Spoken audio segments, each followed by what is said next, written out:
Hello everyone and welcome to my channel. Today we're going to talk about something very important: machine learning models for predicting type 2 diabetes. So before we continue, kindly subscribe to my channel, hit the notification button to get instant notification when I upload new videos, and give a thumbs up to this video if you find this video helpful. Do not forget to drop your comments on the comment section should in case you have need for clarification. So quickly, let's go back to our tutorials. So machine learning. Now the models we are going to be looking at today are first logistic regression. So logistic regression is a statistical model that uses a linear relationship to predict the probability of binary outcomes. So this outcome can either be yes or no, or coded as 0 and 1, where 0 is for yes and 1 is for no. So when to use it? So simple problems, it is used when we have simple problems with linear relationships. Also when interpretability is important, and also again for small data sets with fewer features. So the next model we are going to be looking at is random forest.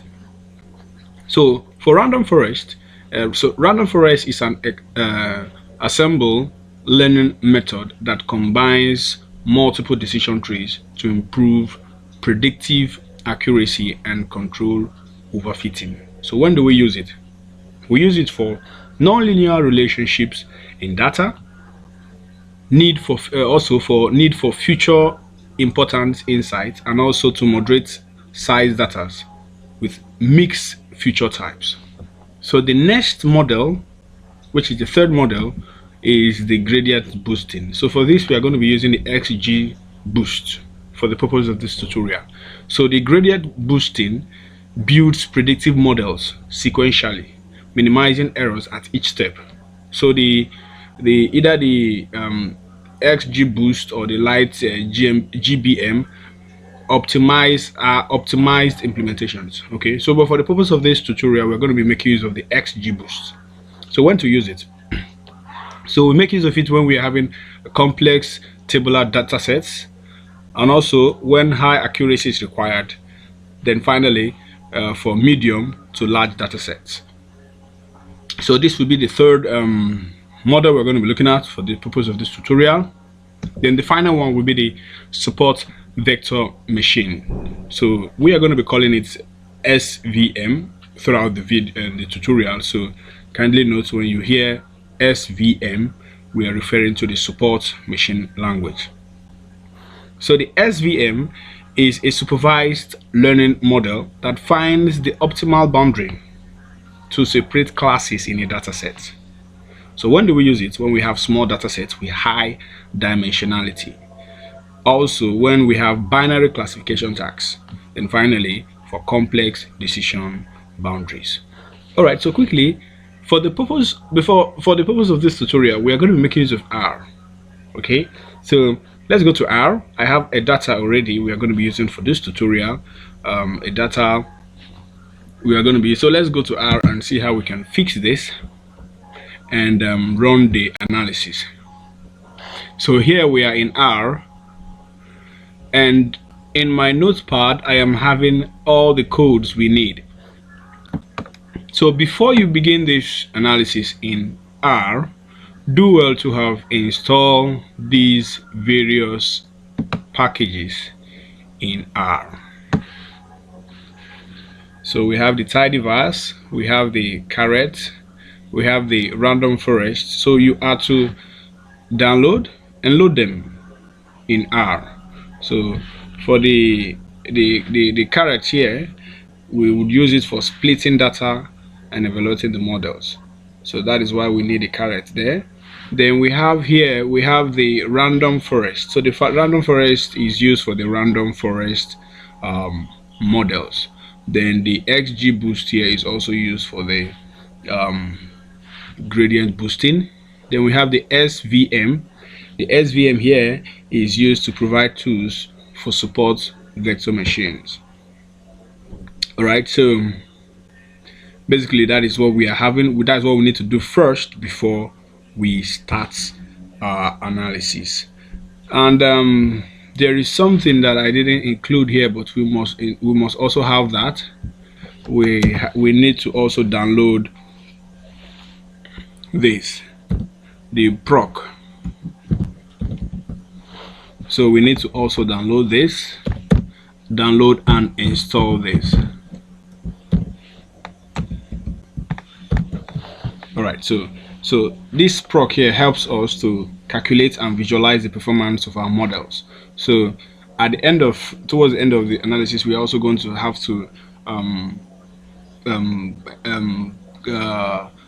we would also look for the performance of this various model and do a comparison, and finally give a conclusion of the best model for this data.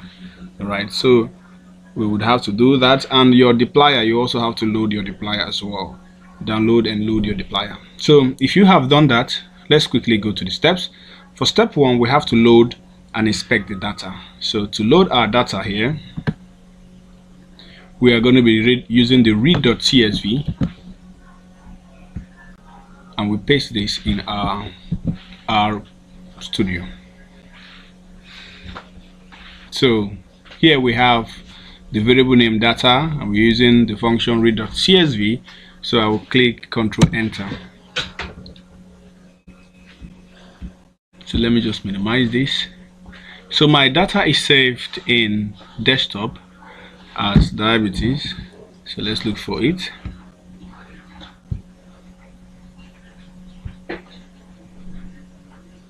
Right, so the data is loading in R. Yes, so we're having 1000 observations with 9 variables. So let's go to our notepad to get to the next code. So we are going to look at the head for the data just to get a few first few rows, and we're also going to look at the structure of our data, then the summary of our data.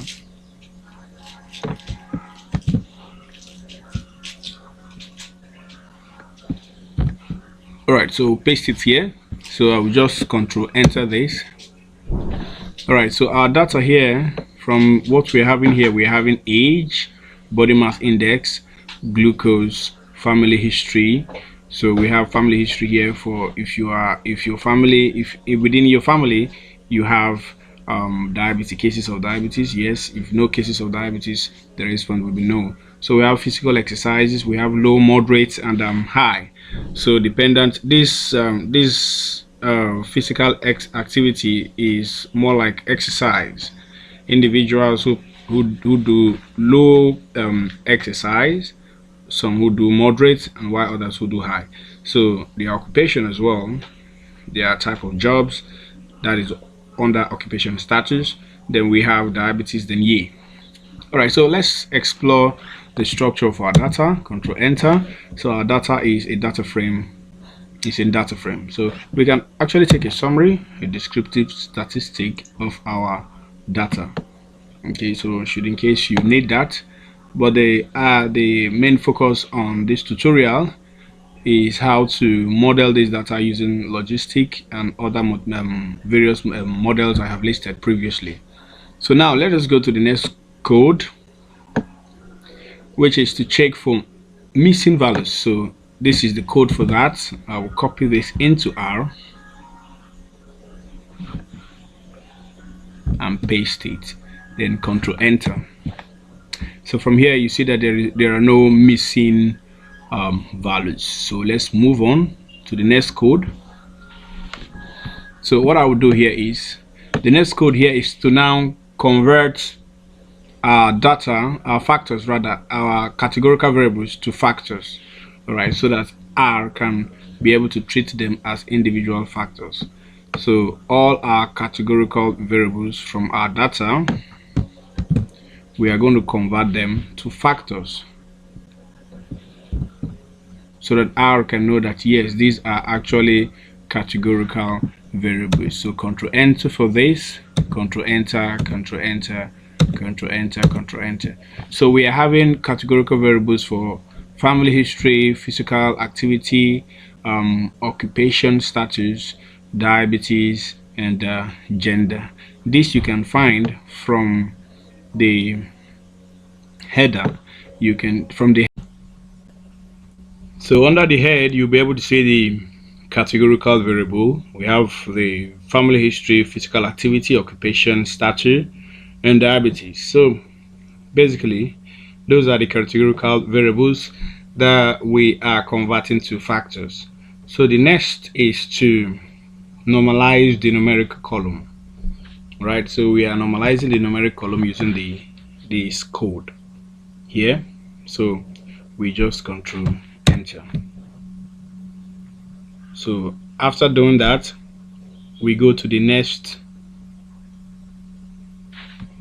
which is to split our data set. So we are going to split our data set now, but before we split the data set, please note that the essence of the normalizing the numeric column here is to standardize the numeric columns, okay, so that to make them easier to compare. So let's go to splitting the data. So first of all, we are going to, let's look at the code here. You see that for train here, we have tried to divide the data into this proportion: 80% for train and 20% for test. So in the first, the 80%, we would use it to train our models, okay, so that our models will now be able to understand patterns in our data.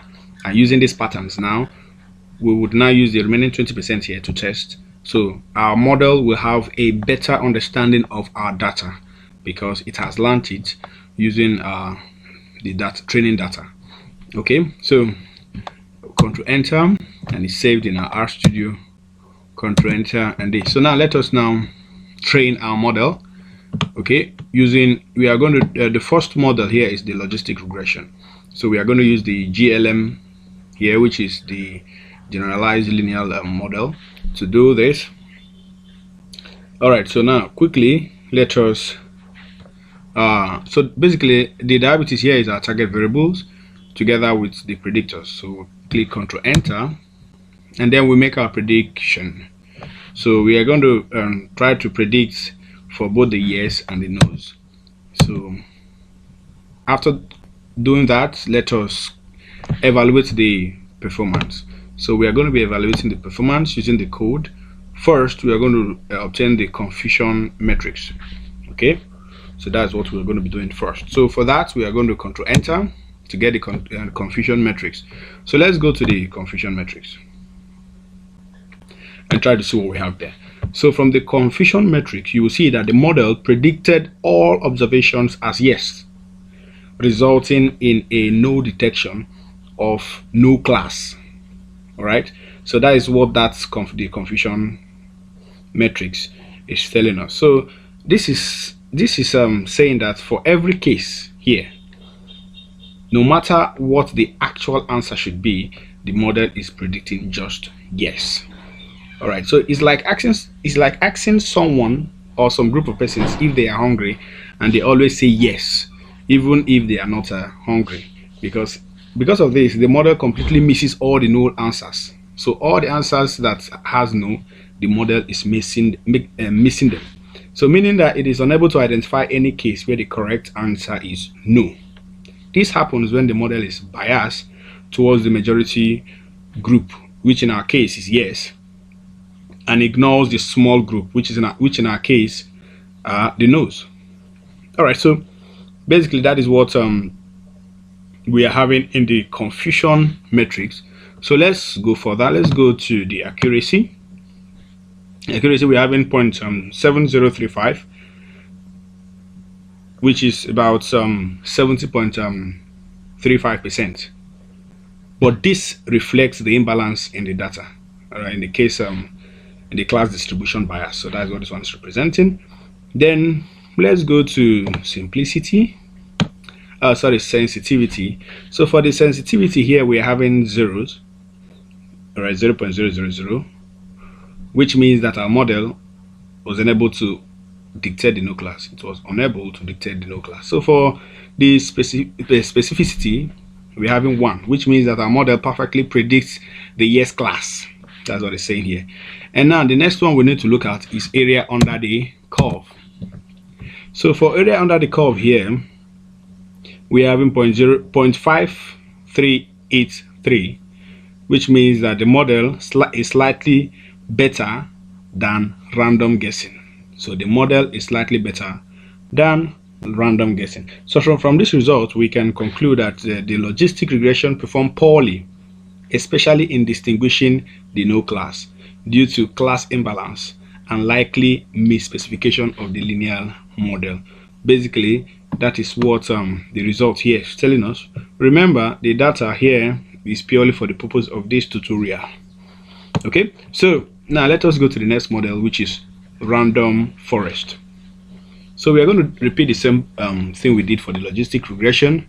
We are going to use the model, the function random forest, and the target variable alongside the predictor. So we train our model and we allow it to load.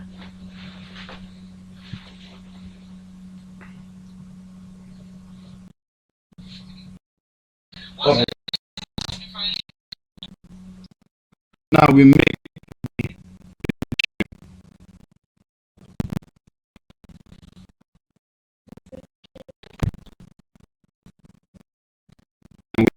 format. So this is what we for forest.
So for under the accuracy, we are having 61.31%, which is lower than logistic regression and the random forest.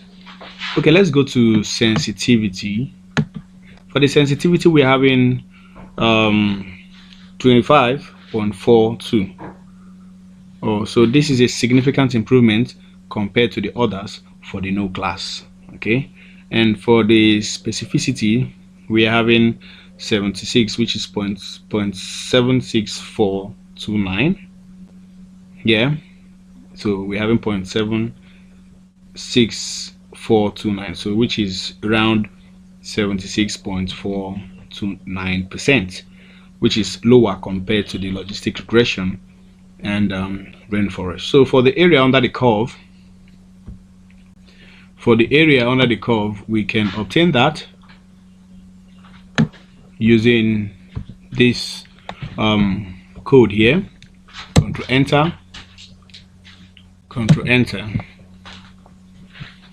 So here is the area under the curve, and it is reading 0.4473, which is below random guessing. So let's go to the last model we're having here.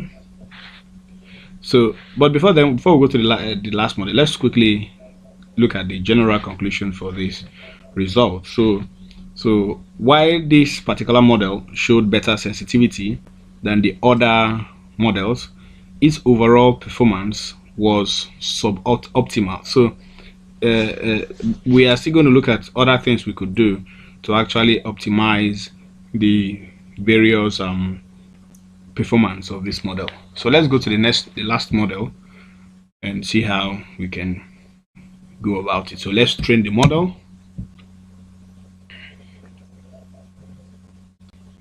and we make our prediction. Then we use the confusion matrix, and for the confusion matrix here, for the confusion matrix for the support vector machine, you would observe that the model predicted all instances as yes, missing the no class entirely, just like the logistic regression. So for accuracy here, we're having 0.7035, which is 70.35%, reflecting the data's imbalance. Sensitivity, we are having 0. So this completely fails to identify the no class. So for the specificity here, we're having 1, which implies that the model perfectly detected the yes class. So that is what this result is saying. So let's quickly look at the area under the curve.